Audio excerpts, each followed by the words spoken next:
So today we will discuss, students, the topic non-cooperation movement. So students, Gandhiji decided to launch the non-cooperation movement because of the various reasons or factors, like the First World War added to the misery of the Indian people, that is heavy taxes, high prices, famines, epidemics. This made the people's life miserable. Then you have studied Rowlatt Act. It also invited the large-scale protests throughout the country. Jallianwala Bagh massacre, injustice done to the Punjab. This made Indians angry. Then Muslims also became very unhappy due to the ill treatment of Caliph, and they started the Khilafat movement. So because of all this, I have told you that Gandhiji, at the Congress session in Nagpur in December 1920, he adopted the non-cooperation program. So this program was adopted. So Gandhiji now proposed that non-cooperation movement should unfold in stages, that how the movement should begin. So they started that it should begin with surrender of title, that whatever government awarded, whatever honorary titles were given to the Indians by Britishers, we will return them back to the Britishers as a mark of our resistance or opposition to the Britishers. Then the boycott of civil services, army, police, courts, legislative councils, schools, foreign goods. So students, they decided that we will boycott all these things. Okay, not only schools, everything, goods, not only goods, school, foreign goods, courts, legislative councils, civil services, army, police, everything we are going to boycott. So non-cooperation movement was the call to the Indians to stop supporting the Britishers. So the non-cooperation movement was launched under the leadership of Gandhiji in 1920. So year is very important. So please keep in mind the year. So it was launched under Gandhiji's leadership in 1920. Now it aimed at, what was the aim of protesting against the injustice which is done to the Punjab people. Okay, so you have seen the injustice which is being done to the Punjab people, Jallianwala Bagh massacre, and after First World War, the Ottoman, they got defeated in Turkey, and their caliph was insulted by the Britishers. So this injustice, this hurt the sentiments of the Muslims, Indian Muslims also. So this was the case. It aimed at protesting against the injustice which has been done to Punjab and Turkey, and to attain Swaraj. Okay, to attain independence, full independence, Swaraj. So this was the main aim of non-cooperation movement. Now educated middle class led the movement in towns and cities. So educated people, they started this boycotting these things. Okay, so educational institution, law courts, foreign goods were boycotted in this movement. So this is how this movement started, that surrender, with the surrender of titles and with the boycott of all these civil services, police, courts, legislative councils.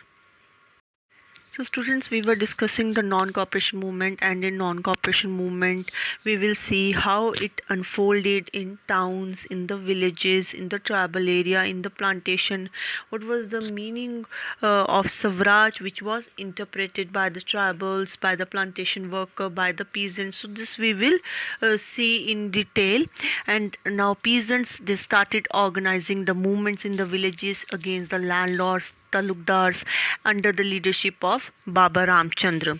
So Baba Ramchandra, he was sannyasi who led the non-cooperation movement in Awadh. So tribal people, then we will see the tribal people, they also started an armed struggle in Gudam Hills of Andhra Pradesh under the leadership of Alluri Sitaram Raju. Then we will discuss in detail Alluri Sitaram Raju also. He was also a very interesting character, and we will talk in detail about him. Then we will talk about plantations, that how non-cooperation movement unfolded among the plantation workers. Here we will talk about Inland Immigration Act of 1859, what happened, how the movement unfolded, what was the meaning of Swaraj, which was interpreted by the plantation workers. So we will see, and finally we will see the calling of non-cooperation movement due to the Chauri Chaura incident in 1922 by Gandhiji. Now we have to discuss the topic differing strands within the movement. That is, students' non-cooperation Khilafat movement began in January 1921. Various social groups participated in this movement, and each social group with its own specific aspiration and desire participated in this movement, and all of them responded to the call of Swaraj given by Gandhiji. But the term meant different things to different people. How they conceived the idea of Swaraj, what was their interpretation of the meaning of Swaraj, was different for different social groups. Now here, first of all, we have to see the movement in towns. So this topic we are going to study movement in towns and cities. So students, here we have to see that how the non-cooperation movement unfolded in towns, or how the non-cooperation movement started in towns and cities. So students, in towns, movement started with the participation of middle class participation. Okay, so it started with the participation of middle class people. So educated middle class led the movement in towns and cities. So this educated middle class, they participated in this movement. Educated middle class led the movement in towns and cities. After this, now thousands of students left their government controlled schools. Okay, educational institution, law courts, and the council elections were boycotted. So thousands of students left their government controlled schools. Headmasters, teachers, they resigned. Lawyers gave up their legal practices. After this, foreign clothes and other goods were burned in bonfire. So it means foreign clothes, foreign goods were boycotted, and foreign clothes were burnt in huge bonfire. Then after that, government servants, they resigned their jobs, and liquor shops were picketed. So what is the meaning here of liquor shops picketed? It means picketed means a form of demonstration or protest by which people block the entrance to a shop, or whether factory or any office, or the liquor shops. So this is how the movement started, with educated middle class participation in the towns. So the movement started with educated middle class led the movement in towns. After that, how they started boycotting educational institution. Courts, council elections were boycotted, that we are not going to participate in these things. Then they boycotted the foreign clothes, that we are not going to wear the foreign clothes, and other goods. Okay, other foreign goods were also boycotted, and foreign clothes were also burned in huge bonfire, and people began to use the khadi clothes. So obviously, if we are boycotting the British goods, so we started using our traditional clothes like khadi. Government servants, they left their jobs, and liquor shops picked it. So this is how the movement unfolded in towns and cities.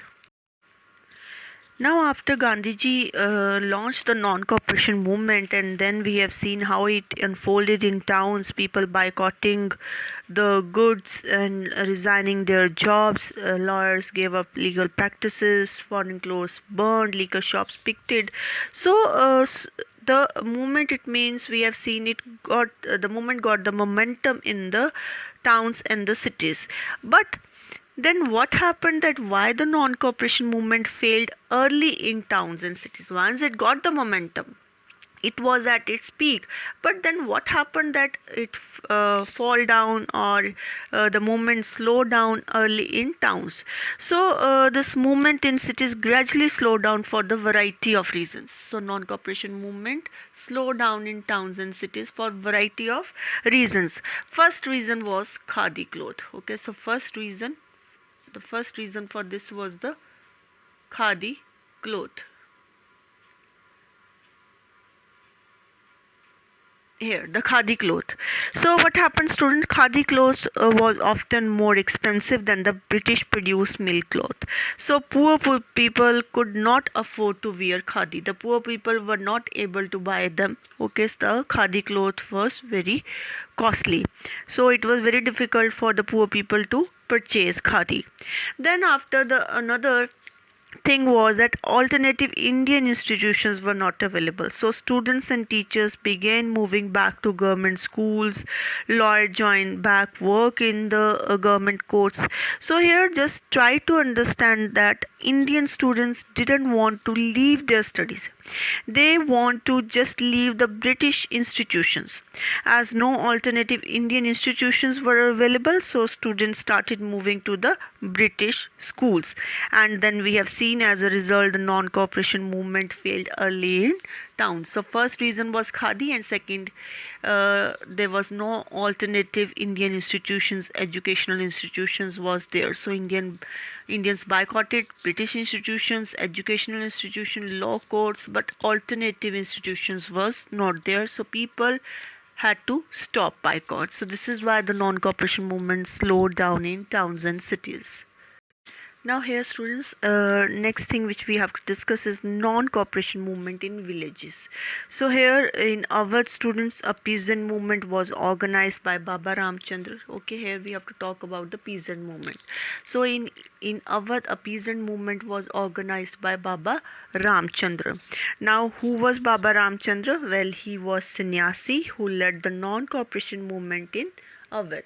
So this movement was against the landlords and the talukdar. So this movement was against them. Reduction of the rent, abolition of begar.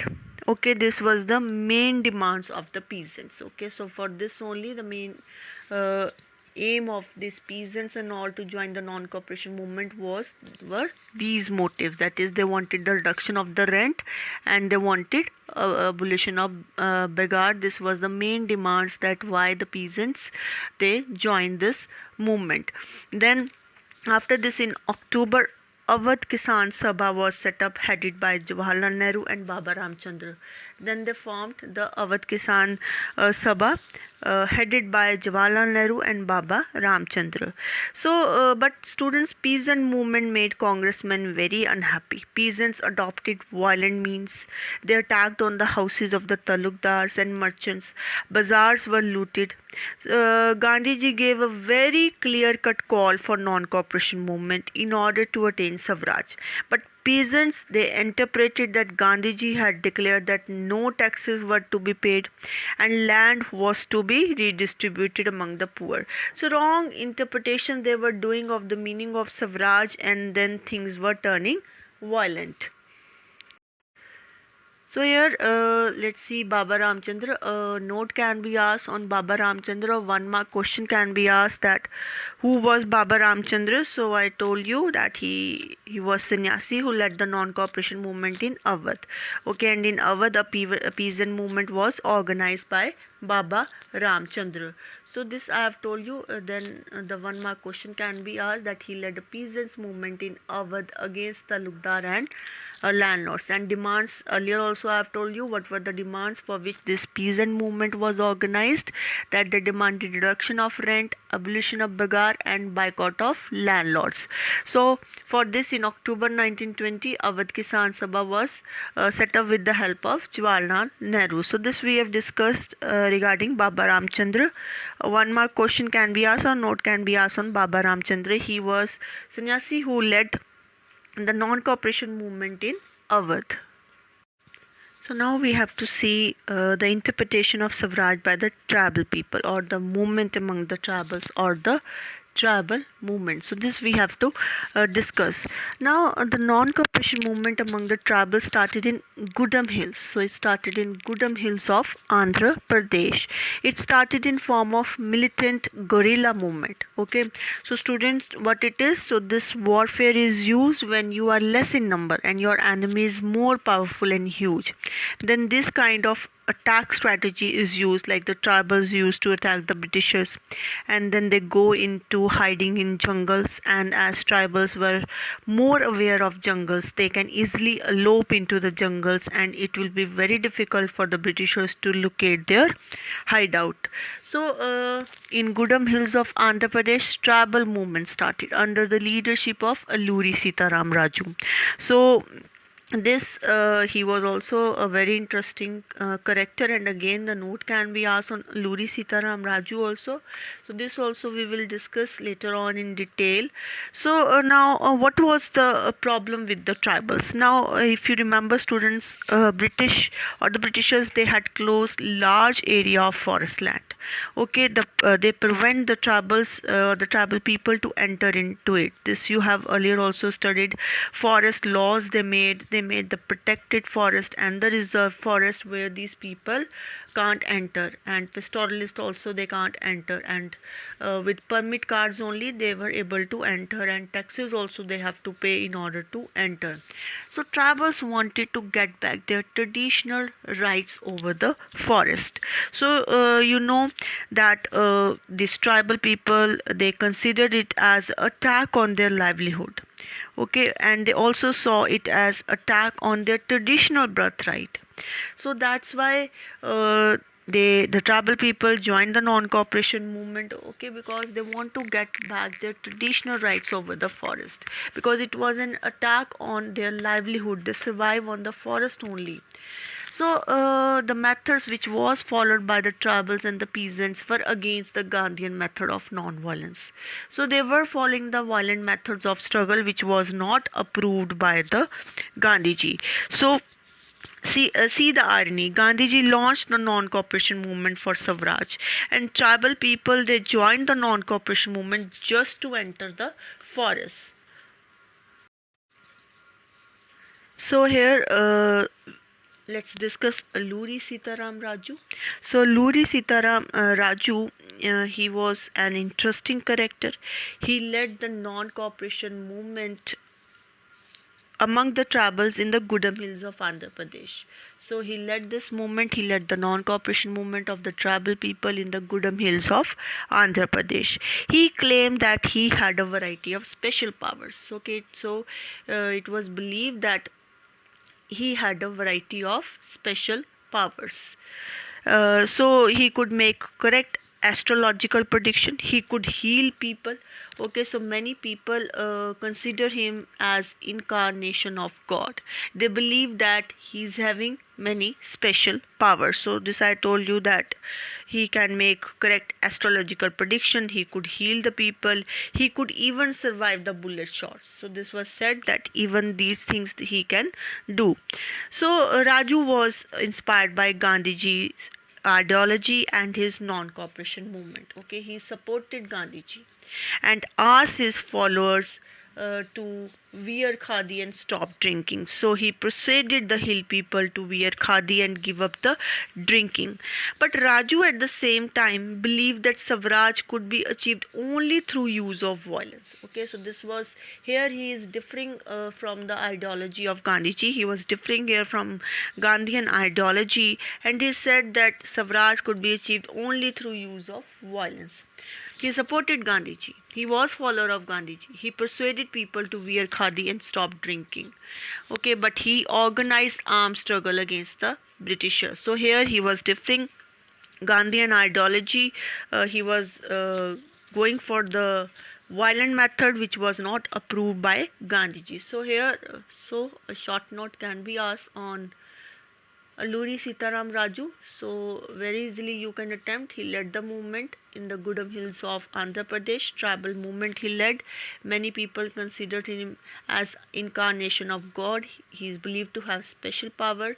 He was supporter or follower of Gandhiji. He persuaded the hill people to wear khadi and stop drinking. So now let's see how the non-cooperation movement unfolded among the plantation workers, or how did plantation workers conceive the idea of non-cooperation movement. Now here the 1 mark question can be asked about Inland Immigration Act. okay, about this act of 1859. So now under the Inland Immigration Act of 1859, plantation workers were not allowed to leave the tea gardens without permission, and they were rarely given such permissions. And when they heard of the non-cooperation movement, they believed that Gandhi Raj was coming and everyone would be given land in their own villages. They defied the authorities and they headed towards their home. But it was sad that they could never reach their homes and they were brutally beaten up by the police. So, here also again see the irony that Gandhiji launched the non cooperation movement for Swaraj, for attaining Swaraj. And just the plantation workers, they joined the non cooperation movement, or they conceived the idea of Swaraj just to come out of the plantation. So, this was the interpretation of Swaraj for them, that if Swaraj will come, they will be able to come out of the plantations. So the movement in plantations, so workers in the plantations of Assam demanded the right to move freely in and out of the state. So this was their demand. But what was happening? The Inland Immigration Act was imposed by the Britishers. So these plantation workers, they opposed the Inland Immigration Act of 1859, which took away right to free movement. So freely they can't move, these plantation workers. And when they heard about the non-cooperation movement, they moved to their villages. They thought that Gandhi Raj was coming and everyone would be given lands. However, they were caught and brought back and brutally beaten up by the Britishers.